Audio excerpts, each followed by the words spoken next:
The closing. In the name of God, the merciful, the compassionate, we have revealed the truth in this book, for it is guidance for those who seek the right path.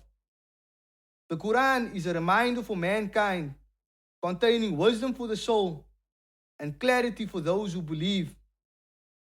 We have sent you Muhammad, peace be upon him, as a mercy to all of creation, bringing light to the darkness. The teachings within this book are for those who submit to the will of God and follow the path of righteousness.